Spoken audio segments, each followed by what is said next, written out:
नमस्कार मित्रों। आज हम सुनेंगे ममता कालिया जी की लिखी कहानी लड़के। हालात इससे बदतर नहीं हो सकते थे या शायद हो भी सकते थे। सबसे बड़ा संतोष यह था कि लोग अभी जिंदा थे।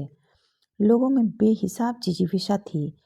पेट पूरा भरा हो तब तो जिंदा थे ही, पेट पूरा न भरा होने पर भी जिंदा थे। साल दर साल वे सूखे से, बाढ़ से, बीमारियों से, भूकंप से लड़ते और जिंदा रहते। दिन प्रतिदिन वे महंगाई, मिलावट और मक्कारी से भिड़ते और जिंदा रहे आते। कभी कभी लोगों को गुस्सा आता, गालियां देने लगते, कभी सरकार को, कभी अखबार को और आखिर में अपने भाग्य को। लीडर सुनते और लाड से हंस देते। उन्हें पता था ऐसी गुर्र गुर्र तो लगी ही रहती है। 5 साल बाद एक दिन जाएंगे, सारे शिकवे शिकायत दूर कर देंगे। उनके होते देश में आज़ादी ही आज़ादी थी, बल्कि 15 अगस्त और 26 जनवरी को तो आज़ादी दिखाई भी दे जाती थी, झंडियों की शक्ल में। फिर हगने, मुतने, थूकने के अलावा खांसने, खखारने और कहराने की भी खुली छूट थी। हवा पर कोई प्रतिबंध नहीं था। सांस चाहे आप तीव्र गति से लें, चाहे मंद, कोई एतराज नहीं करता। इस पर टैक्स भी माफ था। बदलते मौसमों पर कोई आयोग नहीं बैठाया गया था। उनके पासपोर्ट उनके पास थे। वे धड़ल्ले से आते जाते रहते। सूरज, चांद, सितारे, नदी, पेड़, पर्वत सब मटरगश्ती पर उतारू थे। धरती पर स्वर्ग लाने में और कोई कसर नहीं थी। कॉलेज के अहाते से अभी अभी लड़कों का एक झुंड निकला था। किस्म किस्म के लड़के, फीके, मीठे, नमकीन, दुष्ट, रुष्ट और हष्टपुष्ट। हल्की ठंड की शुरुआत के बावजूद स्वेटर केवल 2 ने ही पहन रखे थे, बाकी जीन्स या बेल बॉटम में थे। एक लड़के ने बेल बॉटम के साथ पारदर्शी स्की भी पहन रखी थी। लड़के प्रसन्न नहीं लग रहे थे, लड़के अप्रसन्न नहीं लग रहे थे, लड़के उत्तेजित थे। वे जरूरी बातचीत करने में कंपनी बाग जा रहे थे। कंपनी बाग शहर का सबसे बड़ा बाग था। कॉलेज के ठीक सामने सुबह अक्सर मोटे थुलथुले लोगों को इसकी चारदीवारी के आसपास चहलकदमी करते या भागते देखा जा सकता था। वे हाँफते, भागते, थमकर फिर भागने लगते, जब तक कि डॉक्टर की ताकीद का अमल नहीं हो जाता। दोपहर में कंपनी बाग लड़कों से भर जाता। इनमें अधिकतर कॉलेज या यूनिवर्सिटी से पीरियड गोल करने के आदि छात्र होते या संगीन कार्यवाही करने को उद्यत प्रेमी जोड़े। कहते हैं शाम को इस पार्क में केवल चोर, गुंडे और जेबकतरे घुमा करते थे। जैसे पारी बंधी हुई हो, कोई किसी का रास्ता नहीं काटता। जिस लड़के की कमीज पर सेलर लिखा था बोला, यार कुछ भी कहो, इस साल पढ़ाई में कुछ मजा नहीं आ रहा, साला सब बोर। चश्मे वाले लड़के ने कहा, इस साल लड़कियां भी तो काफी वाहियात आई हैं। एक से एक चश्मुद्दीन। 2-4 लड़के उसकी ओर कौतुक से हंसे। बाई गॉड, हम चश्मा लगाते हैं लेकिन देखना कतई गंवारा नहीं करते, उसने बिना झेपे कहा। कुछ बताओ यार, कैसे कटेगी? एक ने लंबी सांस छोड़ी। एक और लड़का, जिसकी आंखें चमक कर पत्थर की तरह चमक रही थीं, बोला, बड़े हनुमान जी पर झांझ हड़ताल बजाकर ही कटेगी, और कैसे कटेगी? खड़ताल हड़ताल से क्या होता है जी? जिस लड़के की कमीज पर सेलर लिखा था बोला। वह मारा, हाँ हड़ताल से कुछ होगा। 2 लड़के एक साथ बोले, बाई गॉड, हड्डियां जाम हो गई हैं क्लास में बैठे बैठे। सबको यह एक दैवी संदेश लगा। लेकिन हड़ताल का मकसद क्या हो, वे सोचने लगे। क्या वे ये कहें कि उनका हिंदी प्रोफेसर रोज समय से आ जाता है, इस पर उन्हें ऐतराज है, या यह कि क्लास में बाईं तरफ 10 बजे धूप आ जाती है इसलिए, या वे कहें कि मैदान में उगे पेड़ वॉलीबॉल में अड़चल डालते हैं, या कॉलेज में नल 12 बजे बंद हो जाता है। देखा जाए तो इनमें से एक भी बात को लेकर वे व्यग्र नहीं थे, लेकिन वे कुछ कर गुजरना चाहते थे। उन्हें कोई कार्यक्रम नहीं मिल रहा था, न घर में न बाहर। वे अपनी ऊर्जा का इस्तेमाल करना चाहते थे। हलचल के नाम पर उनके पास था ही क्या? अखबार की दी खबरें, सरकार की दी हुई बेरोजगारी और परिवार की दी हुई परेशानियां, वे इन तीनों से बिदकते थे। इस उम्र में वे तगड़े बकरों सा उलझना चाहते थे। बहरहाल हड़ताल तो करनी ही थी। शहर में एक सेवा समिति थी, उसके मंत्री काफ़ी धाकड़ थे। हड़ताल कराने, हड़ताल स्थगित कराने, हड़ताल समाप्त कराने जैसे कार्यों में उनका सहयोग था। उनसे पूछा जाए, उनसे पूछा गया, उन्होंने बता दिया। धड़ाधड़ पर्चे छपवा दिए गए, बैनर बन गए, माइक वाले को माइक के लिए ऑर्डर दे दिया गया। हड़ताल का मुद्दा था प्राध्यापकों के चयन में छात्रों का प्रतिनिधित्व। समिति के मंत्री ने तो यह सुझाव दिया कि हड़ताल और क्रमिक भूख हड़ताल समानांतर रखी जाए, इससे तुरंत असर पड़ेगा। लेकिन छात्रों को यह नहीं जचा। जब रोज ही भूखे रहते हैं तो भूख हड़ताल में क्या तुक। यूं उन्हें हड़ताल का मुद्दा भी खास पसंद नहीं आया था।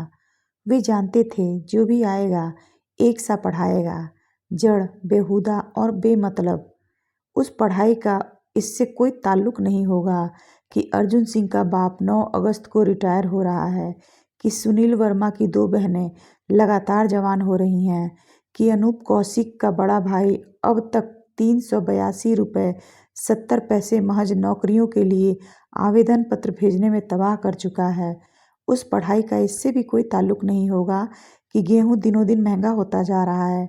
बाजार से कभी कोयला गायब हो जाता है, कभी मिट्टी का तेल। शहर की सभी मुख्य सड़कें टूटी पड़ी हैं और चौराहों पर सरेआम जेब कट जाती है। लेकिन जब तक कुछ और करने को न हो तब तक हड़ताल तो करनी ही थी। अपने हक का कोई इस्तेमाल। पढ़कर निकलने की जल्दी भी किसे थी। जो निकलते थे वे भी रो रहे थे, जो नहीं निकले वे भी। फिलहाल पढ़ाई एक तगड़ा बहाना था। अम्मा सुबह उठकर नाश्ता तैयार कर देती थी। पिताजी से कॉपी किताब के नाम पर नामा भी मिल जाता था। पढ़ चुके तो यह उम्मीद भी गोल। घर भर के लिए यह एक फ़क्र का विषय था कि लड़का कॉलेज जाता है। इस बात के आगे बाकी सारे सवाल स्थगित हो जाते थे। तय हुआ कि बाकायदा गंगा स्नान के बाद नारियल तोड़कर हड़ताल का श्री गणेश किया जाए। फूल मालाएं गले में डाल एक गुट कुलपति का घेराव करे और दूसरा कक्षाओं का बहिष्कार। शहर के हर कार्यकलाप में गंगा स्नान का बड़ा महत्वपूर्ण स्थान था।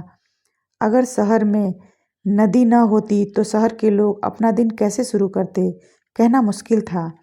लोगों का कहना था कि जिसने जो चाहा गंगा माई ने बख्शा था, इसलिए सुबह अंगोछा डाले शहर नदी की ओर दौड़ पड़ता। इस कार्यक्रम में वे लोग भी होते थे जो पिछले 28 साल से निरंतर नहाते चले आ रहे थे। वे भी थे जो शौकिया नहाऊ थे। वे वृद्धाएं भी थीं जो खांसी, जुकाम, निमोनिया से परे हर साल जिनसे मृत्यु कुछ इस तरह खिसक जाती थी जैसे गंगा का किनारा। यहाँ तक कि शहर के कई मशहूर काला बाजारिये, मोटी तोंद वाले हलवाई, वेश्यागामी पांडे और चंद जेब कतरे भी अपना दिन गंगा स्नान से ही शुरू करते थे। लड़के यूं तो नहाने के खास शौकीन नहीं थे। कईयों को देखकर लगता था कि इस दैनिक कर्म में उनकी कोई आस्था नहीं थी, लेकिन वे भी गंगा की महिमा बचपन से सुनते आ रहे थे। फिर हड़ताल तो कायदे से होनी ही चाहिए, लिहाजा 19 लड़कों की टोली बन गई। जब वे घंटाघर से बांध के लिए रवाना हुए, मन काफ़ी मस्त हो आया। पिछले दिन का आक्रोश सुबह की ठंडी हवा में ठंडा हो गया। 3 लड़के आने से रह गए, उनका इंतजार करना उचित नहीं समझा गया। 2-4 रिक्शा वालों से पूछा, 6-6 सवारी बांध का क्या लोगे? रिक्शे वाले के मना करने पर टायरों की हवा निकालने का कार्य संपन्न किया गया। फिर उन्होंने 2 इक्के में अपने आप को लादा और इक्के वाले से लगाम और चाबुक लिया और उन्हें संभाल कर चलने लगे। रास्ते में दोनों इक्कों में होड़ लगी। एक का पहिया गड्ढे में उतरते उतरते बचा और आखिर वे सकुशल बांध पर पहुंच गए। बांध पर काफ़ी भीड़ थी। आज कार्तिक पूर्णिमा थी। लंबा चौड़ा घाट था। अपार भीड़ स्नान कर रही थी, तिलक लगा रही थी, कपड़े बदल रही थी। ढेर के ढेर स्कूटर खड़े थे और साइकिलें। वहीं एक तरफ खड़ी थी कई जीपें। लड़कों ने गिना, 7 पर भारत सरकार की तख्ती लगी थी, 3 पर प्रादेशिक सरकार की। जाहिर है भारत सरकार नहाने आई थी। लड़कों ने देखा भारत सरकार मूली खरीद रही थी, भारत सरकार जलेबी खा रही थी, भारत सरकार पुण्य कमा रही थी। एक जीप मत्स्य विभाग की थी, एक स्वास्थ्य विभाग की। करदाता के खून पसीने का पेट्रोल पेट में डाल ये जीपें दौड़ती रहीं, साहब के लिए तरबूजे लाने, साहब के बच्चे स्कूल पहुंचाने, साहब की मेम को सिनेमा दिखाने, साहब के रिश्तेदार स्टेशन पहुंचाने, साहब की मेम को सिनेमा दिखाने, साहब के रिश्तेदार स्टेशन पहुंचाने। लड़कों ने जीपों और जीपों के जमाइया लेते ड्राइवर देखे। ड्राइवरों के चेहरों पर बेगार का असंतोष था। एक जीप माप तौल निरीक्षण विभाग की थी। इनके एक कर्मचारी सुनील वर्मा के घर के पास रहते थे। उनके घर में कई ऐसे बांटों का ढेर था जिन पर 1 किलो लिखा था, पर वे 800 ग्राम के थे। ये उन्होंने शहर के सब्जी वालों, फल वालों, मिठाई वालों से पकड़े थे। कुछ महीने ये बाट घर में पड़े रहते, फिर एक दिन चुपचाप उन्हीं के विभाग का एक आदमी ले जाकर इन्हें बेच आता। अनूप, सुनील, अर्जुन, श्यामल और ताहिर काफी देर किनारे पर खड़े तमाशा देखते रहे। वीरेंद्र एक तरफ खड़ा तिरछी आंख से कपड़े बदलती एक औरत को देख रहा था। अर्जुन सिंह का ध्यान पंडों पर था। साला आगे बढ़ने ही नहीं देता। अर्जुन सिंह ने अनूप को दिखाया। देख लेना, शाम तक यह 100 रुपये कमा लेगा। हमसे तो यही अच्छा है। हो सकता है 2 जमात भी ना पढ़ा हो, पर अच्छे अच्छे पढ़े लिखों का शिकार कर रहा है। सब के सब शिकारी हैं यहाँ। कोई तराजू से शिकार करता, कोई चंदन से, कोई मीटर से, कोई लीटर से। ताहिर बोला। सबसे बड़े शिकारी तो ये हैं, सुनील ने कड़वाहट से कहा। जीपों में लद लद कर आने वाले अफसरान, इन्हीं को भ्रष्टाचार की जांच पड़ताल का जिम्मा सौंपा जाता है। श्यामल मन ही मन डर रहा था। उसके पिता शिक्षा विभाग में काम करते थे।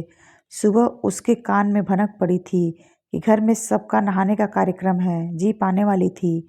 वह मना कर रहा था, जीप न आई हो। अर्जुन सिंह ने कहा, आए असा चले हैं हड़ताल करने।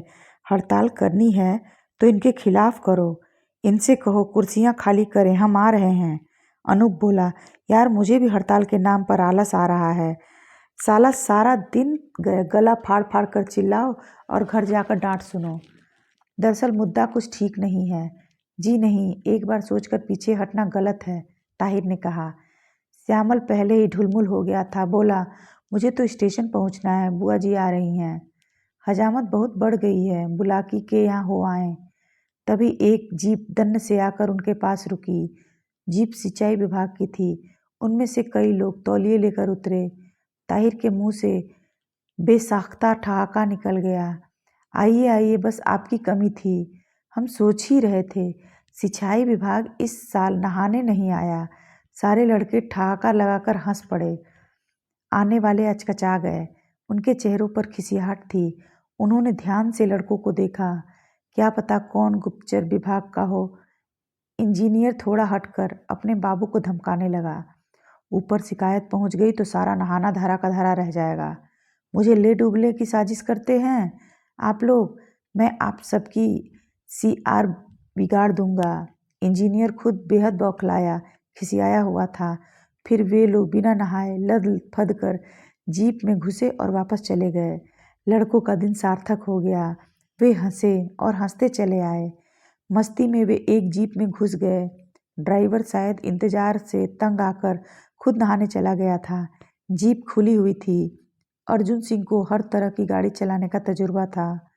लड़के जीप ले उड़े। कुछ दूर उबड़ खाबड़ जमीन में चलकर जीप रुक गई। अर्जुन सिंह ने फिर स्टार्ट की। तभी लड़कों ने देखा जंघिया पहने नंग धड़ंग अफसरों की एक छोटी सी टुकड़ी उनके पीछे दौड़ रही है। ये शायद इस जीप के हाकिम थे। लेकिन अब जीप गति पकड़ चुकी थी। लड़कों का जोश बुलंद था। वे तालियां बजा गा रहे थे, ये दोस्ती हम नहीं तोड़ेंगे, तोड़ेंगे दम मगर तेरा साथ ना छोड़ेंगे। लड़के शहर से बाहर निकल गए। मूंगफली खरीद ली। रास्ते में पकौड़े भी खाए। अगले दिन सुबह अंधेरे जॉनसनगंज के चौराहे पर एक जीप दुरुस्त हालत में बरामद हुई। जीप खाद्य नियमन अनुभाग की थी। आप सुन रहे थे ममता कालिया जी की कहानी लड़के। कहानी आपको कैसी लगी? अगर आपको कहानी अच्छी लगी हो तो चैनल को सब्सक्राइब कीजिए, वीडियो को लाइक और शेयर ज़रूर कीजिए। मिलते हैं एक नई कहानी के साथ, तब तक आपका दिन शुभ और रात्रि मंगलमय हो। धन्यवाद।